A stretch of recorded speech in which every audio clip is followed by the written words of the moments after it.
কিছু বলবে? কি ব্যাপার? এত বেলা অবধি রাস্তায় ঘুরে বেড়ানো হচ্ছে, লজ্জা করে না তোমার? ও মা, আমি তো পাড়ায় একটু বসতে গেছিলাম। এত পাড়া বেড়ানো কিসের শুনি? তুমি জানো না এত পাড়া টলানি হওয়া বনেদি বাড়ির বউদের শোভা পায় না? একটা আদব কায়দা বলে বিষয় আছে তো নাকি? তুমি কি এসব বলছো বলো তো? যাকে যা হওয়ার হয়ে গেছে, এর পরের বার থেকে বেরোনোর আগে অবশ্যই আমাকে জিজ্ঞাসা করে বেরোবে, বুঝতে পেরেছো? কোনটা তাই না কিছু না। এই রে, এর নির্ঘাত পেট গরম হয়েছে, বৌমা হয়ে শাশুড়িকে ধ্যাতাচ্ছে। কি দিনকাল এলো রে বাবা। যাই গিয়ে হজমের ওষুধটা দিই। উফ, এই বয়সে এত ভারী গয়না পরে থাকা যায় নাকি?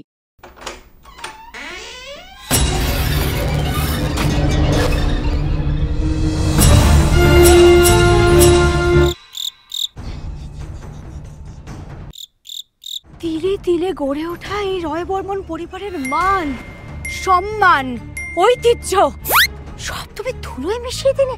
ছি ছি ছি ছি। এই, তোমার শরীর টরীর ঠিক আছে তো? এই দেখে এদিকে এসো তো, জ্বর টর হয়নি তো? থামো।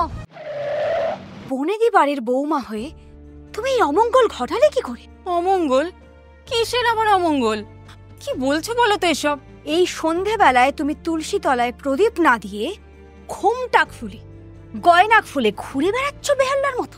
আরে ঘুরে কোথায় বেড়াচ্ছি, আমি তো বসেই আছি। আর তাছাড়া ওই গা চিরবির করছিল তাই। একটা কথা মনে রেখো, গয়না আর লজ্জা এই দুই নারীর ভূষণ, আজ এই দুটোই তুমি ছেড়ে ফেললে। এদিন দেখার আগে আমার মরণ হলো না কেন ভগবান?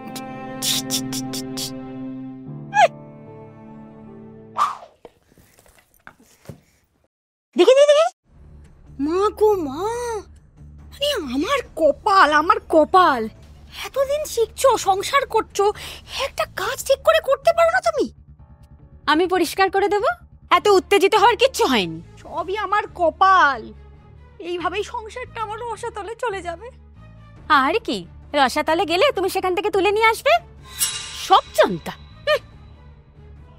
ওমা গো, ও ভগবান, আমাকে কি দিন দেখালে তুমি গো।